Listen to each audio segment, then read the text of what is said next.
నుండి దక్షిణ భారతదేశం అంటే సౌత్ ఇండియా నాన్న మన దక్షిణ భారతదేశం నుండి ఎంపికైన మొట్టమొదటి తెలుగు ప్రధానమంత్రి ఎవరు అంటే పివి నరసింహారావు.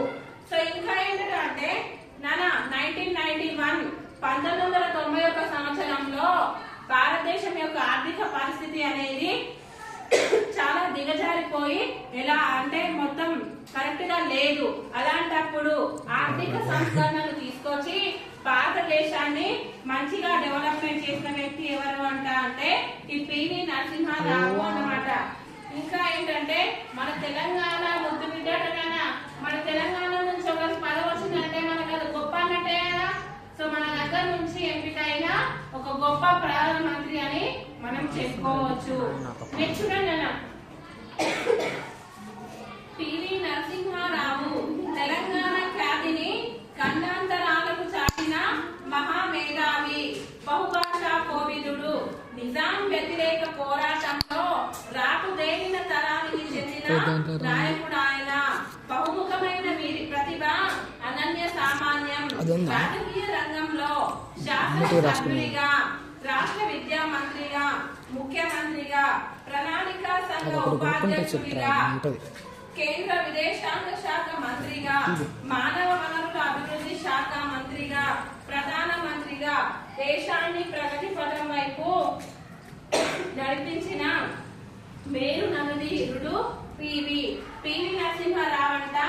తెలంగాణ ఖ్యాతిని ఖండాంతరాలకు, ఒక దేశానికి ప్రధాని ఏంటంటే అన్ని ఖండాలకు, అన్ని రాష్ట్రాలకు, దేశాలకు అందరికి తెలిసిద్దనమాట. బహుభాషా కోవిదుడు, ఎక్కువ భాషలు తెలిసిన వ్యక్తి. నిజాం వ్యతిరేక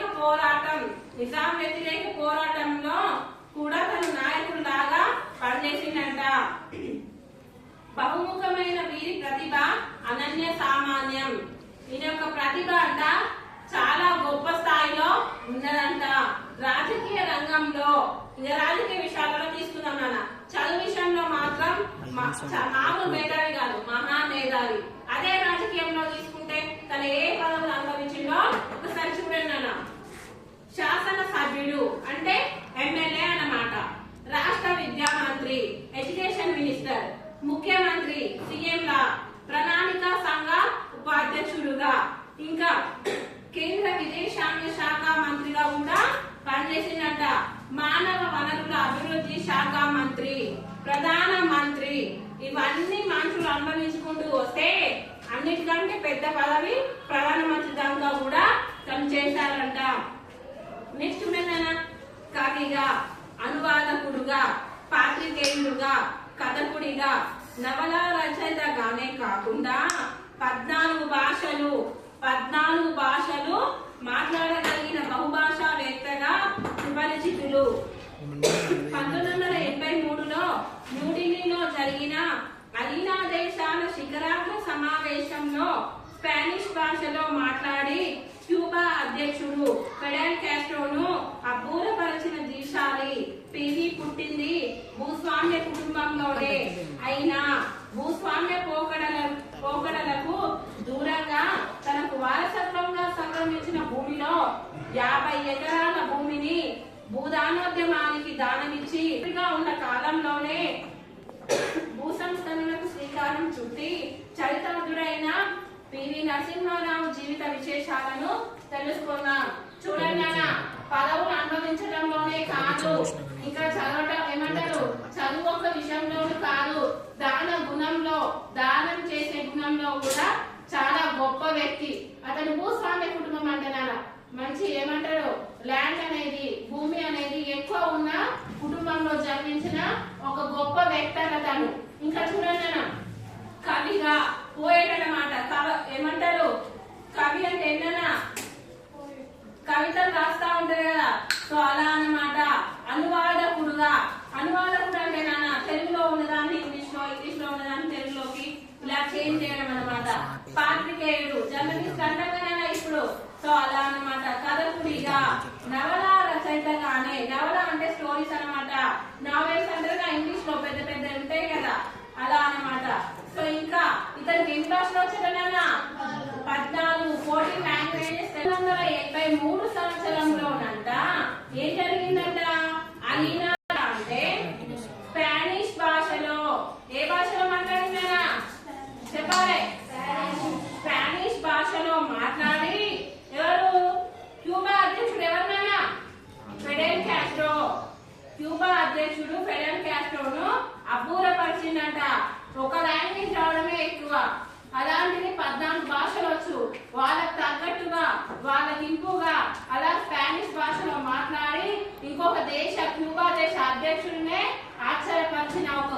వ్యక్తి ఎవరట అంటే పివి నరసింహారావు. సో చూడండి అన్న, పివి నరసింహారావు అంట భూస్వామ్య కుటుంబంలో పుట్టి ఇంకేం చేసిందంట, భూదాన ఉద్యమం జరిగింది నాన్న. భూదాన ఉద్యమం అంటే ఎక్కడ అంటే నల్గొండ జిల్లాలో పోచంపల్లి అనే ఒక గ్రామంలో జరిగింది. సో అక్కడ భూమిని దానం చేసి చేసి లాస్ట్ కు ఆ ఊరు పేరు వచ్చిందంట అంటే భూదాన పోచంపల్లి అని ఒక పేరు వచ్చిందన్న. ఎక్కువ భూమి ఉంటది కదా, ఇప్పుడు భూస్వామ్యం రాజులు రెడ్డిస్ అంటారు కదా కొన్ని కమ్యూనిటీస్ లో, ఎక్కువ భూమి ఉంటే భూమి లేని నిరుపేదలకు తలా కొంచెం పంచించే ఉద్యమాన్నే భూదాన ఉద్యమం అంటారు. సో అలా వాళ్ళ ఇంట్లో తనకు షేర్ వస్తుంది కదా భూమిలో, ఆ భూమి నుంచి 50 ఎకరాలు 50 ఎకరాల పొలాన్ని దానం చేసిందంట. చూడండి దాన గుణంలో కూడా ఎంత పెద్ద మనస్తత్వమో అర్థం చేసుకోవాలి. చాలా గొప్ప వ్యక్తి అన్నమాట. నెక్స్ట్ చూడండి అన్న, బాల్యం విద్యాభ్యాసం కరీంనగర్ జిల్లా భీమదేవరపల్లి మండలం వంగర పివి నరసింహారావు స్వగ్రామం. ఆయన పుట్టిన గ్రామం మాత్రం వరంగల్ జిల్లా నర్సంపేట మండలం లక్నేపల్లి. సీతారామారావు రుక్మాబాయి 1921న పివి నరసింహారావు జన్మించాడు. వంగర గ్రామానికి చెందిన పాములపర్తి రంగారావు రత్నాబాయిలు పివిని దత్తత తీసుకున్నారు. చూడండి ఎక్కడ జన్మించిందంట, కరీంనగర్ జిల్లా భీమదేవరపల్లి మండలం వంగర అనే గ్రామంలో పివి నరసింహారావు జన్మించారు. నెక్స్ట్ ఆయన పుట్టిన గ్రామం అక్కడ నెక్స్ట్ ఆయన పుట్టిన గ్రామం మాత్రం వరంగల్ జిల్లా నర్సంపేట మండలం లక్నేపల్లి అన్నమాట. సీతారామారావు రుక్మాబాయమ్మ వాళ్ళ పేరెంట్స్ అన్నమాట నాన్న. సీతారామారావు రుక్మాబాయమ్మ వాళ్ళ పేరెంట్స్. వంగర గ్రామానికి చెందిన పాములపర్తి రంగారావు రత్నాబాయిలు పివిని దత్తత తీసుకున్నారు. సో తను వాళ్ళ పేరెంట్స్ వాళ్ళైనప్పటికీ కూడా దత్తతలో పెరిగిన వ్యక్తి. పాములపర్తి రంగారావు రత్నాబాయి అనే వాళ్ళంట తనని దత్తత తీసుకొని పెద్దగా చేశారనమాట. నెక్స్ట్ చూడండి 1924లో బాసరాలో కొలువైన జ్ఞాన సరస్వతి సన్నిధిలో అతని తల్లిదండ్రులు అక్షరాభ్యాసం చేయించారు. వంగర ప్రభుత్వ పాఠశాలలో ఓనమాలు దిద్దాడు. 1928 నుండి 1930 వరకు హుజూరాబాద్ పాఠశాలలో 3-4 తరగతులు చదివాడు. వంగర నుండి హుజూరాబాద్ కు దాదాపు 20 కిలోమీటర్ల దూరం రోజు సవారీ కచ్చడంలో ఎడ్ల బండిలో వెళ్లి వచ్చేవాడు. చదువుకునే రోజుల్లో పివి ఎప్పుడు క్లాస్ ఫస్టే. ఒకసారి చెప్పాడు, చిన్నప్పుడు గణితం సబ్జెక్టు అంటే అమితంగా ఇష్టపడేవాడు. చదువులోనే కాదు ఆటల్లోనూ ఆరితేరిన వాడే. టెన్నిస్ క్రీడను బాగా ఆడేవాడు. పివికి చిన్నప్పటి నుండి సంగీతంలోనూ ప్రవేశం ఉంది. లలిత సంగీతం, భజనలు, శాస్త్రీయ సంగీతంతో కూడిన కీర్తనలు శ్రావ్యంగా పాడేవాడు. ఒకసారి చూడండి 1924లోనట బాసరాలో ఏ టెంపుల్ ఉంది నాన్న, సరస్వతి దేవి ఆలయం ఉంటది కదా. అక్కడ ఏం చేస్తారు, చిన్న పిల్లలకి అక్షరాభ్యాసం చేస్తారనమాట. సో తనకు కూడా వాళ్ళ అమ్మ నాన్న తల్లిదండ్రులు అక్షరాభ్యాసం చేయించారంట. ఓనమాలు నర్సరీ అంటే నర్సరీ, ఎల్కేజీ, యూకేజీ. సో అలా వంగర ప్రభుత్వ పాఠశాలలో గవర్నమెంట్ స్కూల్లోనే చదువుకున్నానా. ఓనమాలు దిద్దాడు అంటే ఆలు ఏబిసిలు అలా ఉంటాయి కదా, అవి నేర్చుకుంటాడు అనమాట. 1928 నుండి 1930 వరకు హుజూరాబాద్ పాఠశాలలో, హుజూరాబాద్ అనేది ఒక మండలం అన్నమాట కరీంనగర్ డిస్ట్రిక్ట్ లో. అక్కడ 3rd క్లాస్ 4th క్లాస్ చదివిందంట. కానీ మరి వంగర నుండి హుజూరాబాద్ వెళ్ళాలంటే ఎలా వెళ్ళిందంట నాన్న, ఎడ్ల బండిలో వెళ్ళేవారట. మీకంటే ఇప్పుడు సైకిళ్ళు, బైకులు ఇవన్నీ అవైలబుల్ గా ఉన్నాయి. సో ఆ కాలంలో ఎడ్ల బండి అంటేనే ఎంతో పెద్ద గొప్ప వాహనం అని అర్థం అన్నమాట. ఆయనట పివి నరసింహారావు అంట చదివే రోజుల్లో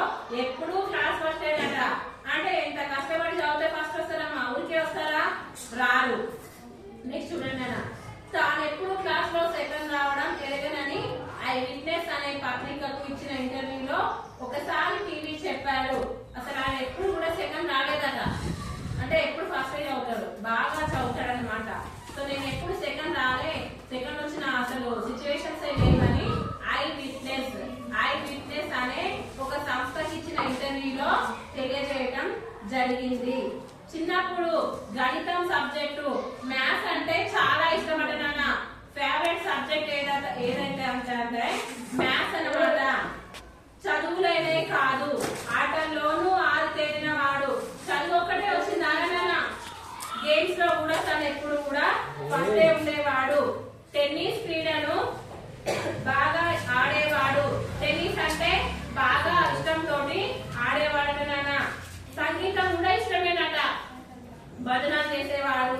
లలిత సంగీతం, శాస్త్రీయ సంగీతం తోటి ఉండేదట. హనుమకొండలో డిస్టింక్షన్ మార్కులతో మెట్రికులేషన్ ఉత్తీర్ణుడయ్యాడు. 1938లో నిజాం రాష్ట్ర వ్యతిరేక ఉద్యమంలో పాల్గొనడంతో ఆయన రాష్ట్రంలో ఎక్కడా చదవకుండా నిర్బంధం విధించారు. దీంతో ఆయన మహారాష్ట్రలోని పూణేలో బిఎస్సి, నాగ్పూర్ విశ్వవిద్యాలయంలో ఎల్ఎల్బి పట్టా పొందాడు. హైదరాబాద్ రాష్ట్ర ముఖ్యమంత్రిగా పనిచేసిన బూర్గుల రామకృష్ణారావు వద్ద జూనియర్ లీడర్ గా పనిచేశాడు. చూడండి 1936 1936 సంవత్సరంలోనంట డిస్టింక్షన్ మార్కులతో, అంటే 70% ఎబో మార్క్స్ అమ్మ. డిస్టింక్షన్ అంటే 70% ఎబో. సో అలా ఎక్కువ మార్కులతోటి మెట్రికులేషన్ అంటే లైక్ 10th అమ్మ, అలా పాస్ అయినట. ఆ తర్వాత 1938 నిజాం రాష్ట్ర వ్యతిరేక ఉద్యమంలో పాల్గొంటే కేసులు అయితే చదవనిస్తారమ్మా, చదివినా కూడా వ్యర్థం. అయితే తనకు నువ్వు నిజాం వ్యతిరేక ఉద్యమంలో పాల్గొన్నావు, ఎక్కడ కూడా నువ్వు చదువుకోవడానికి అవకాశం లేదు, తెలంగాణ అంతటా చదవద్దు అని నిషేధం విధిస్తే తను తెలివితోటి ఎక్కడ చదివిందంట నాన్న, మహారాష్ట్రలో పూణేలో బిఎస్సి అంటే డిగ్రీ నాన్న. సో డిగ్రీ అలా చదివిందంట. ఆ తర్వాత నాగ్పూర్ విశ్వవిద్యాలయంలో ఎల్ఎల్బి పట్టా, ఎల్ఎల్బి అంటే లా, న్యాయశాస్త్రానికి సంబంధించిన పట్టాను కూడా పొందిందంట. హైదరాబాద్ రాష్ట్ర ముఖ్యమంత్రిగా, అప్పుడు హైదరాబాద్ రాష్ట్ర ముఖ్యమంత్రి ఎవరినైనా బూర్గుల రామకృష్ణారావు. సో ఆయన దగ్గర జూనియర్ లీడర్ గా, అంటే చిన్న ఏమంటారు లాయర్ అంటారు కదా, జూనియర్ లాయర్ సీనియర్ లాయర్ అంటారు కదా. సో అలా కూడా పనిచేసిన ఒక గొప్ప వ్యక్తి ఎవరంటే పివి నరసింహారావు. సో చూడండి అన్న, రాజకీయ ప్రస్థానం రాజకీయ ప్రస్థానం ఓటమితో ప్రారంభమైంది. వలె తిరిగి 1957 నుండి 1972 వరకు 4 వర్గం నుండి జయకేతనం ఎగురవేశాడు. చూడండి అన్న, ఫస్ట్ ఫెయిల్యూర్ అట. పివి నరసింహారావు రాజకీయంలోకి రాగానే ఓడిపోయినట్టే నాన్న. 1957 నుండి 1972 వరకు 4 సార్లు 4 టైమ్స్ మంత్రి శాసనసభ, మళ్ళీ 4 టైమ్స్ ఎమ్మెల్యే లాగా గెలిచిందట. ఒక్కసారి ఓడిపోయినానని ఏం ఊరుకోలే, మళ్ళీ ప్రయత్నం చేసి 10 వేసిన కెరటంగా తను ముందుకు ఏమంటారు గెలిచి చూపించింది అనమాట. మీకు చూడన్న 1962లో రెండోసారి శాసనసభకు ఎన్నికైన పివి రాష్ట్ర జైలు, ప్రజా సంబంధాలు, విద్యాశాఖ, ఆరోగ్య శాఖల మంత్రిగా బాధ్యతలు నిర్వర్తించాడు. ఆయా శాఖల్లో పలు సంస్కరణలు చేపట్టి అందరి ప్రశంసలు పొందాడు. చూడన్న ఫస్ట్ టైం మామూలుగా ఉద్దేశిండు. మళ్ళీ తర్వాత 1962 సంవత్సరంలో రెండోసారి మళ్ళీ ఎమ్మెల్యే లాగా విన్ అయినమాట. అప్పుడు దానికి ఏ పదవి ఇచ్చిరట, రాష్ట్ర జైలు, ప్రజా సంబంధాలు, విద్యాశాఖ, ఆరోగ్య శాఖ, ఇన్ని శాఖలకు మంత్రిగా కేటాయించిందట. సో అక్కడ చాలా సంస్కరణలు చేపట్టి అవి ముందుకు నడిచేలా చేశారనమాట. సో నెక్స్ట్ వెళ్ళనా, మూడోసారి శాసనసభకు గెలిచిన సమయంలోనే పివిని ముఖ్యమంత్రి పదవి వరించింది. తాను ముఖ్యమంత్రిగా ఉన్నప్పుడే భూ సంస్కరణలు అమలు పరిచేందుకు చర్యలు చేపట్టాడు. పట్టణ భూ భూగరిష్ట పరిమితి చట్టం కూడా పివి ప్రభుత్వమే తెచ్చింది. నిజానికి పివి ముఖ్యమంత్రి పదవి పోవడానికి భూ సంస్కరణ చట్టమే కారణమని రాజకీయ విశ్లేషకుల అభిప్రాయం. పేదలకు మేలు జరిగే చట్టం కోసం పదవిని తృణప్రాయంగా వదిలివేయడం మహనీయులకు కష్టం కాదు కదా. ఒకసారి ఆలోచించండి అన్న. సెకండ్ సారి ఏమంటారు, అన్ని మంత్రుల పదవులు ఇచ్చిరు. థర్డ్ సారి మళ్ళీ ఎమ్మెల్యే గెలిచినప్పుడు తనకి ఏం వచ్చిందట, డైరెక్ట్ సీఎం పోస్ట్ అన్న. డైరెక్ట్ సీఎం పోస్ట్ అనేది రావడం జరిగింది. సో భూ సంస్కరణ ల్యాండ్ అనేది గరిష్ట పరిమితి ఎంత, ఎన్ని ఎకరాలు ఉండాలి, ఎంత ఎక్కువ ఉండాలి, ఎంత తక్కువ ఉండాలి అని చెప్తారు కదా. సో అలా ఒక సంస్కరణని చేపట్టింది అనమాట. సో ఇంకా ఏం చేసినట్ట, పట్టణ భూగరిష్ట పరిమితి చట్టాన్ని